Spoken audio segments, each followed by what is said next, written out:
Hey subscribers, it's me, Cody, in the flesh and bones. I wanted to make a video about my last year because it was a pretty jam-packed and interesting one for me, and yeah, I just kind of wanted to recap on everything I did in case you missed anything.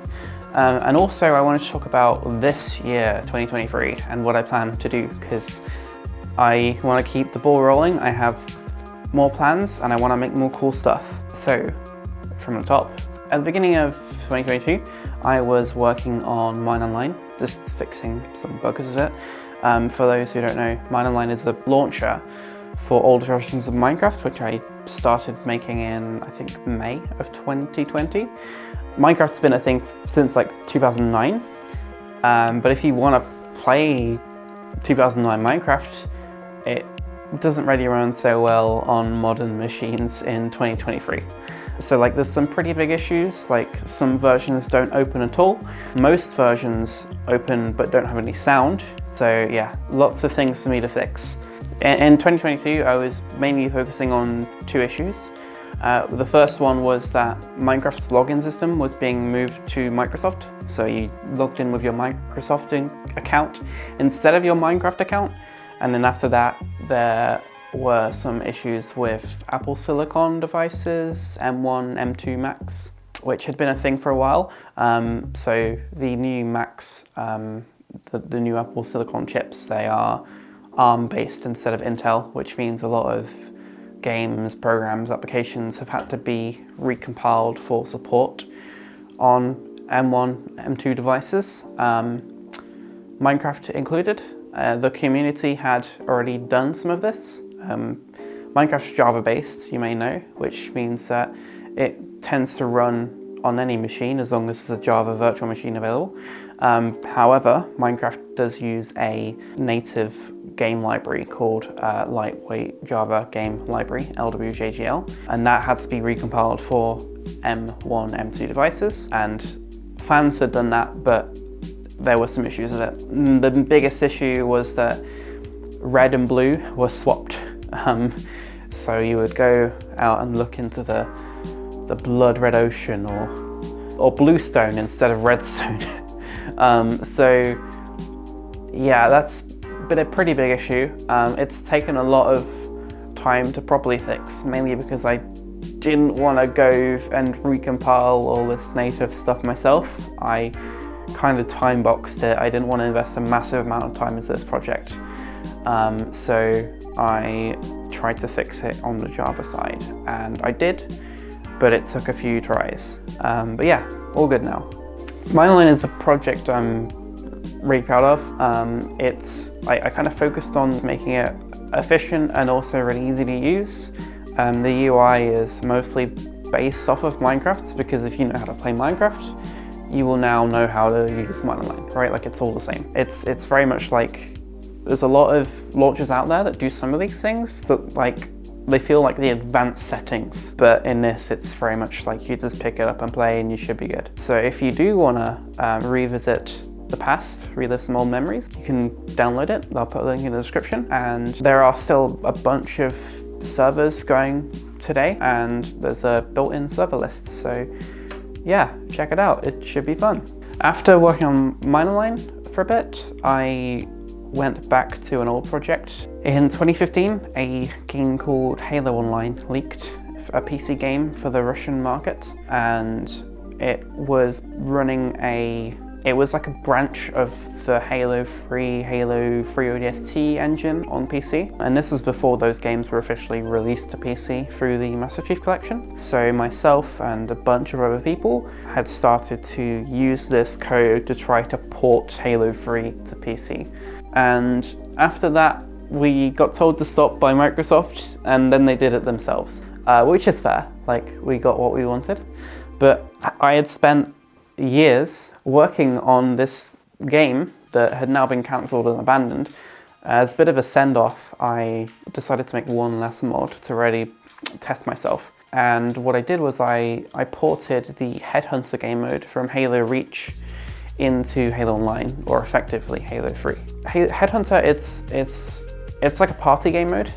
You run around collecting skulls. You kill players, they drop a skull,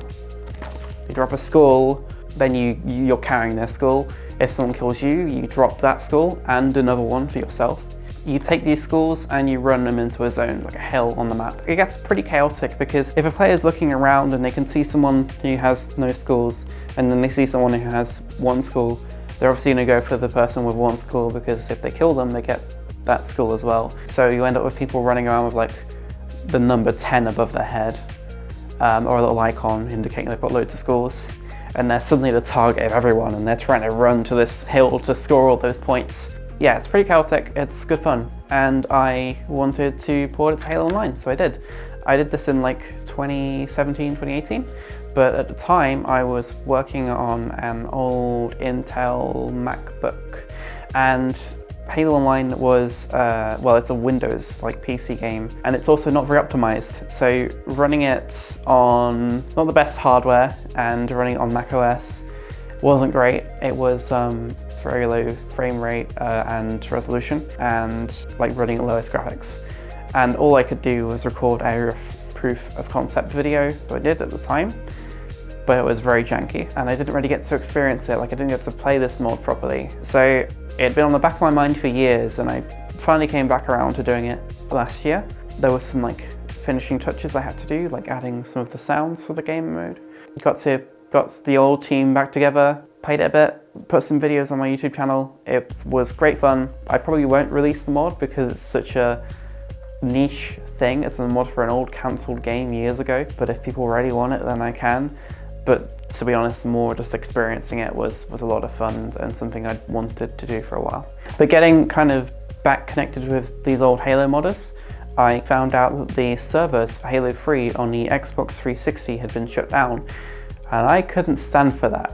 So I quickly set out to bring them back up, which was an interesting project because I've never modded anything on an Xbox 360, but I have modded Halo a bunch. So I bought myself like a modded Xbox 360, started writing some code for it. We had some backed up server files to go off, which was very helpful. But yeah, I managed to get Halo 3 matchmaking working again, which is really cool. And like the file share and everything basically. Yeah, it's a project I'm really proud of because like there's still communities playing this stuff. As soon as I had it fixed, people were eager to test it. Then there were game nights happening twice a week with people playing this stuff in groups, which was really neat. So yeah, it's really cool from a code point. You can see all the data behind these servers. Like the static data all lives in a GitHub repository called Sunrise Content, and it's all been converted to JSON files, so people can just go in there and edit stuff. Like you can edit matchmaking playlists, like what game types will appear in them, what it's called, you know, everything. And then there's a CI/CD pipeline to automatically convert that to something the game can understand using a custom tool I built. And then that goes into my web server, and yeah, it's really neat, like just being able to go into a text file, change something, and then in a few minutes it'll be in game. I'm really proud of it. After I finished all of that, I spent some time just documenting it so that people could maintain it. The Sunrise server is currently hosted by someone else because I don't like hosting servers because I get bored, and I took some time just to play it, just to kind of join these game nights and hang out on Xbox Live for a bit. And when I work on these projects, I always think like nostalgia makes me want to do it, right? Like it's not as good as I remember or something, but getting a chance to go back and play these games and re-experience those Xbox Live game nights, like the crappy voice chat and the party game types like Living Dead and Rocket Race, you know, it really took me back. Yeah, so seeing the community reaction was great. Getting to experience it myself was also great, and getting to take a break and actually appreciate something I worked on rather than just working on a game mod and then moving on to the next was also really fun. But after that, in July, I had a new challenge for myself. I'd been approached by the organizer of the Norfolk Developers Conference on a few occasions. They were trying to convince me to do a talk about some of the stuff that I was working on. And at the start, I was too shy, but I like to challenge myself, so I decided to do it. And this was a really big moment for me. When I first moved to Norwich, I still come to these kind of talks and workshops and things, like these professional, like computing or anything, like any kind of professional talk I would go to. Like, I've been to lectures about graphic novels and stuff just because I love to learn everything I can. So yeah, I've always looked up to the people that fill these rooms, and I just never really had the confidence to do it myself in any capacity, but to do my own presentation and to do it for a large conference, I felt like I was throwing myself in the fire a bit, and I'm really glad I did because it went really well. It seemed to be a big hit. So yeah, I did a presentation called Radical Video Game Preservation. It was all about my work with Minecraft and Halo because I'd been preserving these games. It was mostly about old video game web services, kind of bringing them back and how to kind of connect the game to your own server, how to debug it, how to research it, that kind of thing. I am planning on putting it on YouTube probably this month. It wasn't recorded, so I need to like redo it, but yeah, I can work that out. But yeah, I'm really glad I did it. In the second half of 2022, I took a step back and started working on some smaller projects. One of the things that I looked into was photography, because I take a lot of photos and I enjoy photography, but I'd never really tried to push myself within that context, which is, I mean, it's okay, it's just a hobby for me, right? But like, I wanted to learn more. So one of the things I worked on was, for the end of the year, I have been doing playlists for the last 10 years, I think, something crazy like that. And I always take a photo specifically for this, and it tends to be a photo of my PC or laptop. This year I decided, okay, I'm a little bit bored of that format, but I want to stick to it a bit. So I tried to really like push it to its limit. I took this photo of my laptop in the garden, in the darkness, just on the grass, with the skeleton, with the skeleton hands at the keys, up to God knows what, listening to Excursions by C418 apparently. But it was like, I think the first time I've put that much effort into a photo.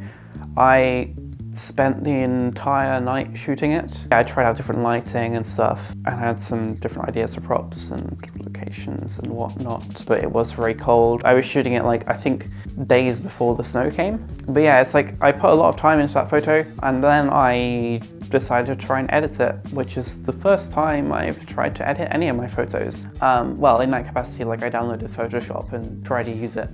Spent a few days like iterating on it and trying to work out what I could do. But yeah, I'm really proud of that photo. And if you're interested in my photography, I tend to post my favorite photos to Instagram, and I tweet them as well. But Instagram is probably the place to go. I also started a new programming job in September 2022, which I've been really enjoying. But yeah, that was pretty much my 2022.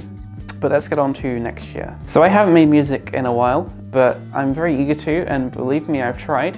But over the last few months, I've been preparing to get back into it. And what I mean by that is, well, when I started making music in 2019, I was using a cheap MIDI keyboard I bought and my computer, and some old VST2 plugins, like old software, most of which was free. And after doing that for a bit, I wanted to try out different hardware. I graduated from uni, got a job, had a bit of money to spend, bought myself some synthesizers like the DeepMind 12, the Moog Grandmother. I bought guitar, I bought an Op1 synthesizer. Didn't really work for me, none of it. The equipment was great, right? But I was working in my bedroom, and so I didn't have a studio. I didn't have a great audio interface. I had the cheapest one on Amazon, and I wasn't really getting the audio quality that these things deserved, but also the setup of like getting these things unpacked, plugging them in, making sure it's all working, which it never does straight away for some reason. It was a pain. It kind of added a lot of friction to my workflow.